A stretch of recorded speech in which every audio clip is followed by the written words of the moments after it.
मोहतरम जनाब शफी। ये जो लड़ाई है, ये लड़ाई दलित, मुस्लिम, आदिवासी और बख्शीपन साथ में मिल के अपने लड़ रहे हैं, क्योंकि चारों कौम के साथ अत्याचार होते, चारों कौम के साथ, दलितों के साथ ऊपर अत्याचार होते, मुस्लिमों के साथ होते, बख्शीपन के साथ होते और आदिवासी के साथ। ये चारों मिलकर अपनी लड़ाई लड़ रहे हैं और ये चारों मिलकर सबके वोट कम से कम 60% वोट होते, 60% वोट होते। इंशाल्लाह ये चारों कौम एक हो जाती है तो कम से कम विधानसभा के अंदर सत्ता पे नहीं तो कम से कम विरोध पक्ष में तो आराम से आ सकते हैं। और ज्यादा से ज्यादा समस्या जो है अपने चारों कौम की है। आप लोगों को पता है कि यहाँ पर जुआपुरा के अंदर इफेक्टेड लोग सब आए हुए हैं और कितनी तकलीफें आप जानते हो। यहाँ पर कब्रिस्तान तक नहीं है अपना, यहाँ पर कोई सुविधा नहीं है अपनी। और ये कॉर्पोरेशन का जब चुनाव आया है तो अपने को मौका मिला है कि जो भी चीज नहीं मिली है वो अपने को एक होकर अपनी 21 सीट है, 21 सीट को अपने जिताना है। और 21 सीट जब आएंगे तो अपनी ताकत बनेगी, कॉर्पोरेशन के अंदर अपने विपक्ष में आएंगे, इंशाल्लाह विपक्ष में आएंगे तो वहां लड़ेंगे, झगड़ेंगे और अपने ये जो भी डिमांड है वो रखेंगे। आज सबको पता है कांग्रेस के अंदर 42 सीट है, कांग्रेस के अंदर 42 सीट है, उसके अंदर 22 सीट मुसलमान की है। 22 सीट होने के बाद भी कोई अपना कुछ उपजता है, कुछ सुनवाई होती है, कुछ नहीं होती है। तो इंशाल्लाह ये जब अपने कॉर्पोरेशन के अंदर 21 सीट आएगी तो अपनी आवाज जाएंगी। आप सबने देखा है सबसे ज्यादा अपनी कौम को किसने तकलीफ दी है? सबसे ज्यादा कौम मुस्लिमों को, सब मुस्लिमों को, दलितों को, आदिवासी को और बख्शीपन को तकलीफ दी है।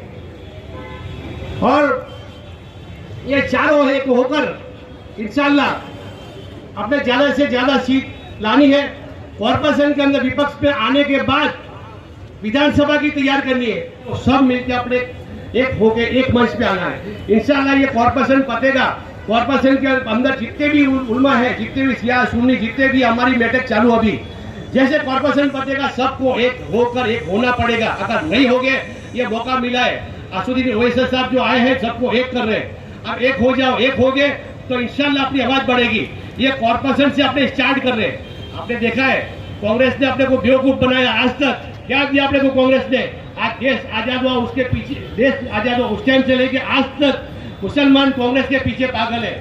जानता है कि बीजेपी अपने को पता है कि बीजेपी खुली दुश्मन है, सामने सब पता है, लेकिन कांग्रेस कब वार करती है किसी को पता नहीं, पीछे से वार करती है। अब जानते हैं, उसके बाद भी बेवकूफ होकर अपने उसको कांग्रेस को वोट देते आए हैं आज तक। लेकिन अब एक होना है, एक होकर कांग्रेस का, बीजेपी का सबका नाश करना है इंशाअल्लाह। और कांग्रेस आई कहां से? कांग्रेस ने खुद ने आरएसएस को पैदा की है, कांग्रेस ने खुद ने आरएसएस को पैदा की है। कांग्रेस ने अपने को मुस्लिमों को खाली उपयोगी किया है। बाबरी मस्जिद के अंदर दरवाजे खोल के उसमें मूर्ति किसने रखी थी? ये मुद्दा बाबरी मस्जिद का सबसे पहले किसने उठाया? कांग्रेस के। 2002 के दंगे किसने करवाए? बीजेपी कांग्रेस दोनों एक है, दोनों में शर्त लगी थी कि हम इतने लोगों को मार रहे। 2002 के अंदर दलित और मुस्लिमों को लड़ाया गया है। अलग अलग दलित विस्तार में से दो आदमी ले जाके ट्रेन के अंदर ले जाके उनको जलाया दिया गया। और दलित विस्तार, दलित और मुस्लिम को जब भी देखकर दलित और मुस्लिम को लड़ाया दिया जाता है। अब ये नहीं होगा। 2002 के अंदर एहसान जाफरी को जिंदा जलाया दिया गया। आज तक कांग्रेस वाले उनके घर पर जाके आश्वासन के तौर पर भी जाकर आज तक नहीं बैठे। तो क्या अपने साथ रहेगी ये? 2002 के अंदर शाहीबाग के अंदर वली गुजराती की मजार जो है, कांग्रेस की सरकार कॉर्पोरेशन के अंदर थी। वली गुजराती का मजार जो है इन्होंने शहीद कर दिया और वहां पर रोड पूरा क्लीन कर दिया। आपने देखा होगा यहाँ से अपने वासना से आते मस्जिद, ईशानपुर की मस्जिद, कई मस्जिद ये लोग ने शहीद कर दी। कौन था इसके अंदर? कांग्रेस बीजेपी दोनों एक थे। मैं आप लोगों को गुजारिश करता हूँ, अब एक हो जाओ। इंशाल्लाह कॉर्पोरेशन का चुनाव पतेगा, उसके अंदर पूरी कौम को एक होना पड़ेगा। आज जो हिंदू जो है वो जय श्री राम बोल सकता है, क्या अपने नारियल तकदीर बोल नहीं सकते? जब अपने नारियल तकदीर बोलते तो अपने पूरी कौम से अलग कर दिया जाता है। नारियल तकदीर का नारा जो है वो अपने कमजोर कर दिया। हर एक कोई भी मीटिंग हो, कुछ भी हो, नारे तकबीर का नारा होना चाहिए और इसको बुलंदी की आवाज के साथ होना चाहिए। नारे तकबीर, नारे तकबीर, नारे तकबीर। इस शरीर के अंदर ताकत आती है, जुनून पैदा होता है, एकता पैदा होती है और जहां भी कोई भी कैसा भी प्रसंग हो उसके अंदर नारे तकबीर का नारा होना चाहिए। इंशाल्लाह अपने एक होना, एक नहीं होंगे तो इंशाल्लाह बीत जाओगे। हमको एक तो मैं अपने सर ले लिया है और कत्ल होने से कब तक क्यों डरते रहे, अब तो कातिलों के मोहल्ले में घर ले लिया है। कुल हिंद मजलिस इत्तेहादुल मुस्लिमीन की आमद हो चुकी है शहर अहमदाबाद में। शमशाद पठान साहब, स्पोक्स पर्सन दानिश कुरैशी साहब, यहाँ के हमारे 4 कैंडिडेट बहन जैनब शेख साहब, जुबैर खान पठान एडवोकेट साहब और सद्दाम शेख साहब और तमाम यहाँ पर मौजूद मेरे बुजुर्ग, मेरे दोस्त, मेरे भाइयों और मेरी बहनें।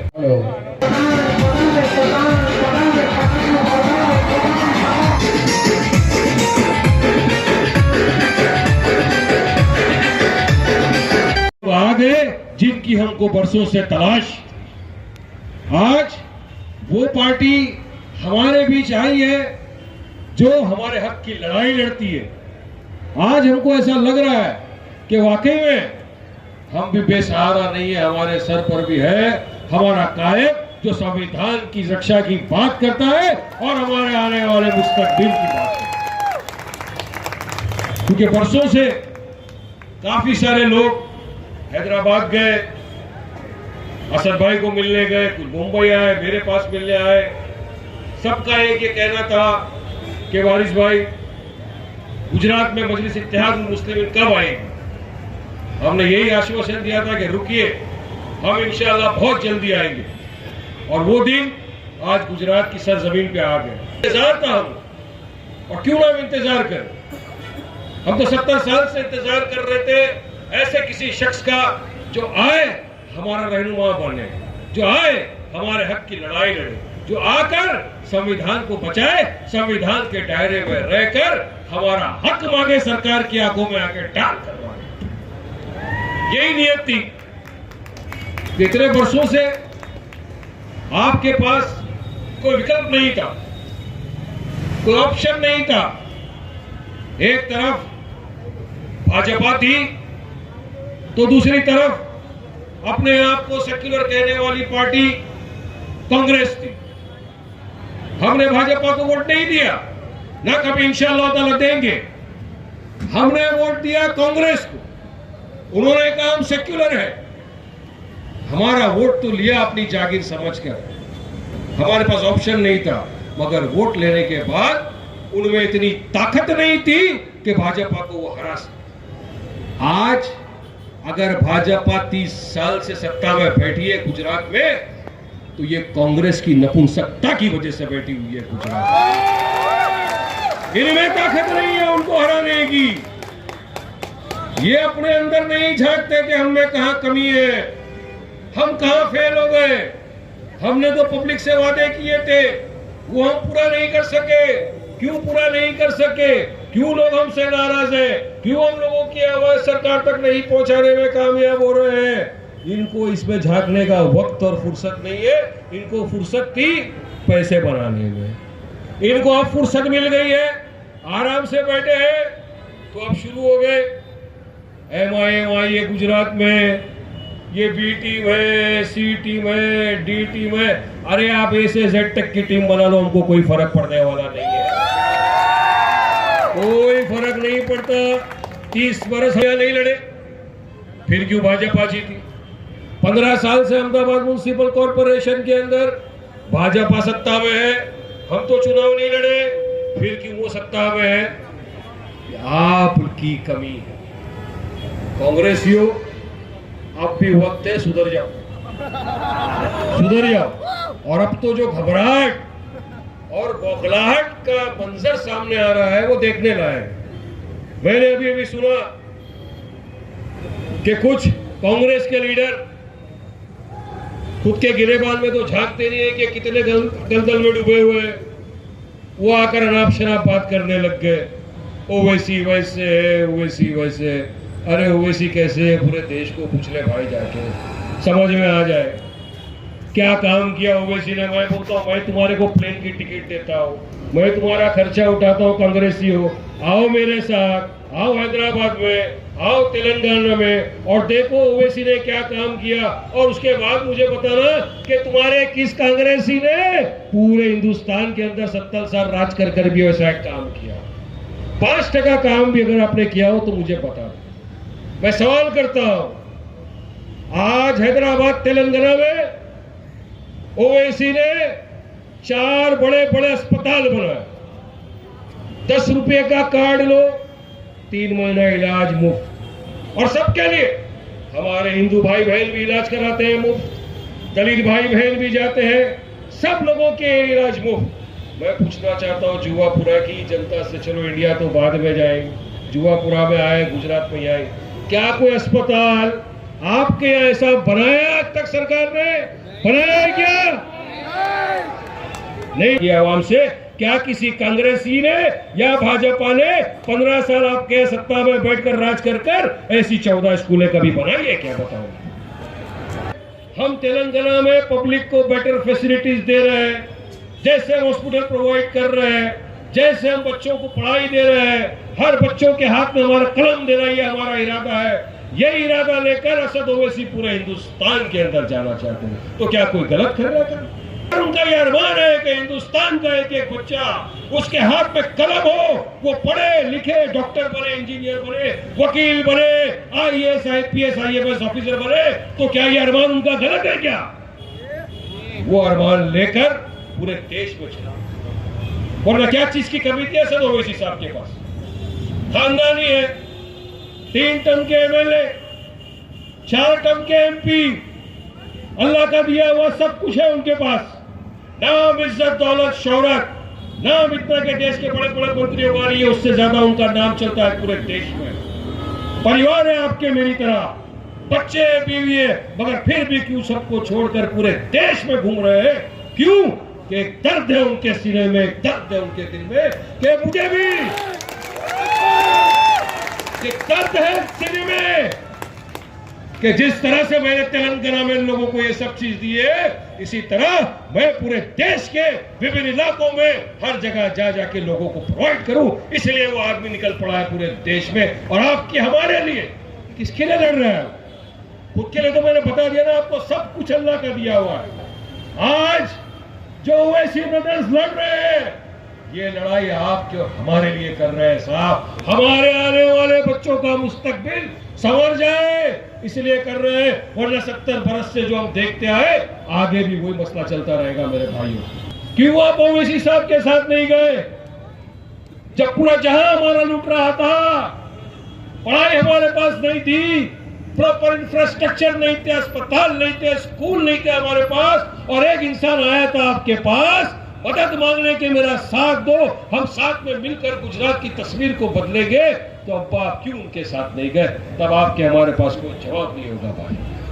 उस वक्त मुझे आज एक गालिब का ये शेर याद आ रहा है, याद रखना इस बात को, जो हमारी आपकी मिस्टेक। गालिब ने सही फरमाया, जिंदगी भर यही गलती करते रहे गालिब, जिंदगी भर यही गलती करते रहे गालिब, धूलती चेहरे को आईना साफ करते रहे। याद रखना, ये मौका नहीं आना चाहिए हमारी जिंदगी। 21 तारीख को रखा है। 15 साल से तो हम सत्ता में नहीं थे, भाजपा वाले थे। अब मुझे बताओ, annual budget Ahmedabad municipal corporation का है 10,000 करोड़। 50 वार्ड में अगर इनको आप बांटे तो 200 करोड़ रुपया वार्ड में जाते। अगर 200 करोड़ वार्ड में लगता तो आज मैं समझता हूं कि अहमदाबाद एक high tech very smart city है, मगर नहीं है, नहीं है वो। क्यों नहीं है? क्योंकि ये नपुंसक लोगों में इतनी ताकत नहीं थी कि भाजपा सरकार की आंख में आंख डाल के देखे, सवाल करे और मुतालबा करे कि भाई साहब युवा आवाम के लिए भी फंड पास करो। पार्लियामेंट देख लो, या असेंबली देख लो, 550 एमपी है, लेकिन जब 2 एमपी बोलते हैं तो पूरा देश सुनता है। सामने वाले की आंखों में आके जब डाल के बात करते हैं तो लोगों के मथे भी है। ये हिम्मत है।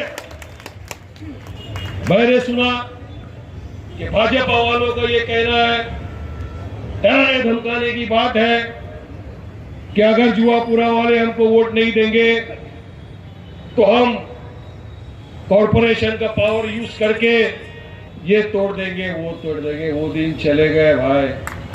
अब तोड़ने काटने की बात नहीं करो, हक की बात करो, इंसाफ की बात करो, बराबरी की बात करो, क्योंकि हम लोग संविधान को मानते हैं। संविधान के दायरे में रहकर अपनी बात करते हैं और जितना अधिकार संविधान ने नरेंद्र मोदी को दिया है उतना ही अधिकार संविधान ने वारिस पठान को दिया है और जुआपुरा की आवाम को दिया है। इसलिए डरने और घबराने का नाम मजलिस इत्तेहादुल मुस्लिमीन नहीं है। एएफसी का जो करप्शन है वो आप तमाम के साथ में। बड़ा बिल्डर बनाता है, कुछ रेगुलराइजेशन हो जाता है। अगर हमने 2 ईंट ज्यादा बना ली तो आ जाते हैं हमारे पास मांगने। आते हैं कि नहीं आते? सच बोलना यार, आते हैं ना अपने पास। देने का कोई फर्क नहीं पड़ता। अगर हमारे में से चुन के लोग चले गए कॉर्पोरेशन में तो वो नौबत नहीं आएगी। तो जाए कहां? आपने डिस्टर्ब एरिया डिक्लेयर कर दिया। अब एक जगह जब हमारा आशियाना बनाने की बात कर रहे हैं, हमारे बच्चों के साथ एक छत के नीचे सुकून से रहने की बात कर रहे हैं, तो आपको तकलीफ हो जाती है। आप कॉर्पोरेशन वाले आ जाते हैं और हमारा आशियाना गिराने की बात करते हैं। देखिए, इलीगलिटी का मैं सपोर्टर नहीं हूं, लेकिन लीगल तो हमको परमिशन दो बनाने के लिए भाई, वो भी यहां नहीं दी जाती है। अरे कानूनी परमिशन हमको दो ताकि हम भी हमारा आशियाना बनाए। हमें भी अधिकार है हमारे देश में, हमारे घर में, हमारे बीवी बच्चों के साथ सुखी से रहना, जिस तरह भाजपा और कांग्रेस वालों को डिक्लेयर कर दी है। तारिक साहब और उनके साथी ने मिलकर पीआईएल भी दाखिल किया है कोर्ट में। इंशाल्लाह मुझे यकीन है कि कोर्ट का फैसला आपके अधिक हक में आएगा। क्यों हम कानून की बात करते हैं? हम डेमोक्रेसी में रहते हैं। संविधान में रहकर अगर हमारे हक की मांगने की बात करेंगे तो आप हमको बोलोगे नहीं, आप जाओ। यस, नहीं, अधिकार है, मगर 15 वर्ष में यह अधिकार लेने की ताकत कांग्रेसियों में नहीं। रहा से दूसरी तरफ भाजपा वाले, मैं तो हमेशा से ये कहता आया कि ये बीजेपी और ये कांग्रेस दोनों भी एक ही सिक्के के 2 पहलू। एक सामने से दुश्मन है, दूसरा पीछे से वार करता है, छुपा हुआ दुश्मन है। दोनों की मानसिकता एक। हमारे वोट को अपना जागीर बना लिया, जागीर समझ लिया। वोट तुम्हारा, सत्ता में बैठेंगे, काम तुम्हारा हो नहीं हो हमको उससे मतलब नहीं है। अब ये नहीं चलेगा साहब। इतने साल, 70 साल आप हंसे, हम रोए, मगर इंशाअल्लाह अगर गुजरात की जनता ने साथ दिया मजलिस इत्तेहादुल मुस्लिमीन का, तो अब वारिस पठान और गुजरात की जनता हंसेगी और कांग्रेसियों आपको रोना पड़ेगा। याद रखो, अब वक्त बदला है। आप गुजरात को नई दिशा दिखाने का वक्त आ गया है। आप देख लो कितने सारे ब्रिजेस बन गए गुजरात में। ऑलमोस्ट 39 अहमदाबाद में बने, ओवर ब्रिज है, अंडर ब्रिज बने। क्या जुआपुरा में कोई बना? नहीं बना। क्यों? समझने की बात है। क्या जुआपुरा में कोई ऐसा हॉस्पिटल बने जिसको आप बोल सकते हैं आधी रात को कि हमारे पास भी एक हाईटेक हॉस्पिटल है जहां हमारा इलाज होता है, जहां मुफ्त में इलाज होता है, जहां अच्छी फैसिलिटी है? वो भी नहीं है। कितनी स्कूलें बना दी इन लोगों ने? नहीं बनाई कोई स्कूल है जहां पे हमारे बच्चे अच्छी तालीम ले सके। मगर हम जो आपके बीच आए हैं वो अपना एक एजेंडा लेकर आए। हम ये चाहते हैं कि अगर हमारे नुमाइंदे यहां से जीत कर बल्दिया में गए, कॉर्पोरेशन में गए, तो आपकी लड़ाई लड़ेंगे हक की। हम ये मुतालबा करेंगे सरकार से कि जिस तरह से दूसरी जगह पे आप फंडिंग देते हो, उसी जगह पे हमारे हलकों में भी फंडिंग है।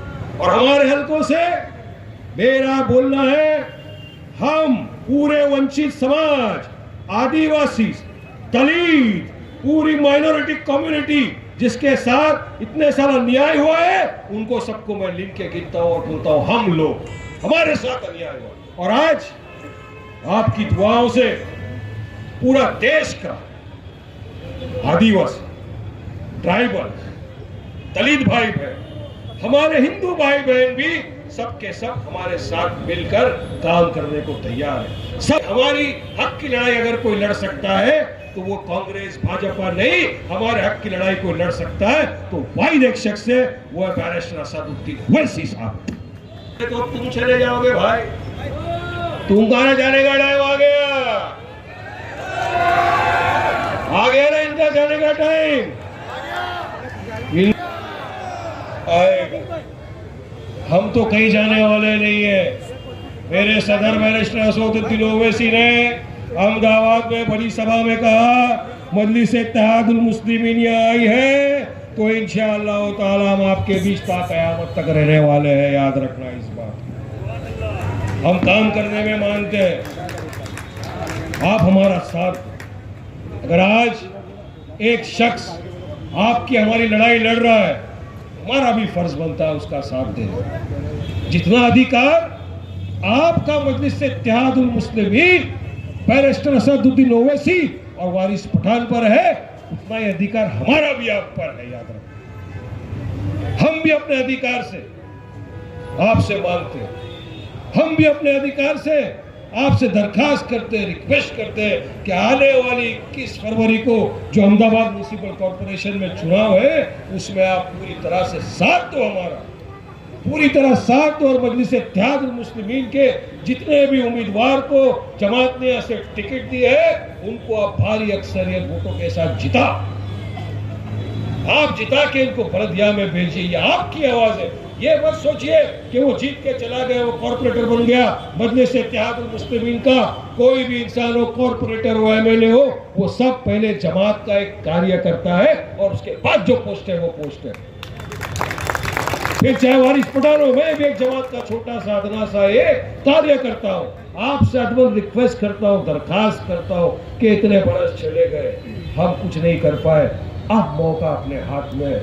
ये मौका जाने मत, ये मौका जाने मत देना। ये मौका आपको मिला है, ऊपर वाले ने दिया है, इसका पूरा भरपूर फायदा उठाओ। और मुझे यकीन है कि अगर आप सब एक हो गए, सब जाग गए, तो इंशाअल्लाह ताला जुआपुरा से नहीं, पूरे अहमदाबाद से हमारे पूरे 21 के 21 कैंडिडेट भारी अक्सरियत वोट के साथ जीतकर आपके अहमदाबाद म्युनिसिपल कॉर्पोरेशन में जाएंगे इंशाअल्लाह।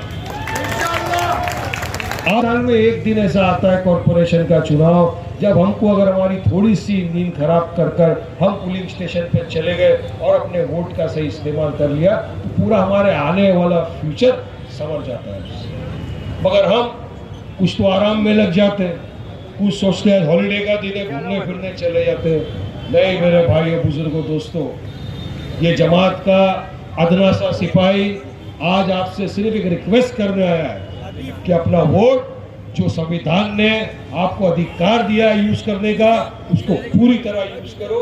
जाओ इलेक्शन पोलिंग बूथ, आपको एक बटन दिखेगा मजलिस इत्तेहादुल मुस्लिमीन का, जिसका निशानी है पतंग। पतंग पतंग अपने गुजराती वाले तो भूल नहीं सका, कारण कि आपने तो उत्तरायण में जो त्योहार मनावे છે ને, ઉત્તરાયણમાં આપણે શું કરે, પતંગની સાથે બાંજો અને કાટવાની કરી ભાજપા અને કોંગ્રેસની પર કાંટો બતાવી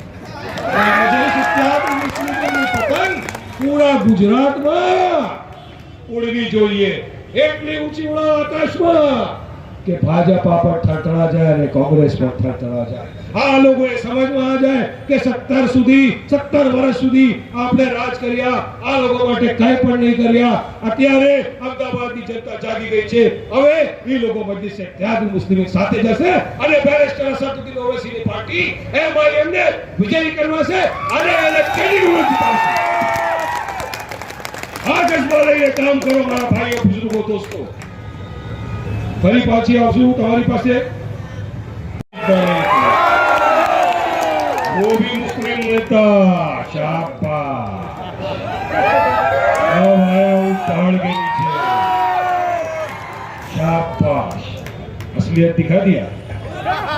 अरे हमको तो मालूम है तुम्हारा उनके साथ क्या है। याद है सदर साहब ने क्या कहा था उस स्टेज से? क्या नाम दिया था इनको? मामू भांजा। तो अब ये दिख जाए तो उसको क्या बोलेगा? के छो मामू। ये दिख जाए तो क्या बोलेगा? केम छे भांजो। अरे भांजा केम छे तू भाई? ये मामा भांजा की सड्डाट छे। तुम वहां करोगे यहाँ करोगे? अरे नहीं, अब इसमें आ गया टाइगर। ये कुछ दिनों के बीच में एक शेर आ गया जो पार्लियामेंट में धड़ाता है, टीवी में धड़ाता है, पब्लिक मीटिंग में धड़ाता है, हर जगह दहाड़ता है और आपकी हमारी आवाज बनकर पूछता है, हक की आवाज बनकर पूछता है, संविधान की बात करता है, आपकी हमारी लड़ाई लड़ता है और उसका नाम है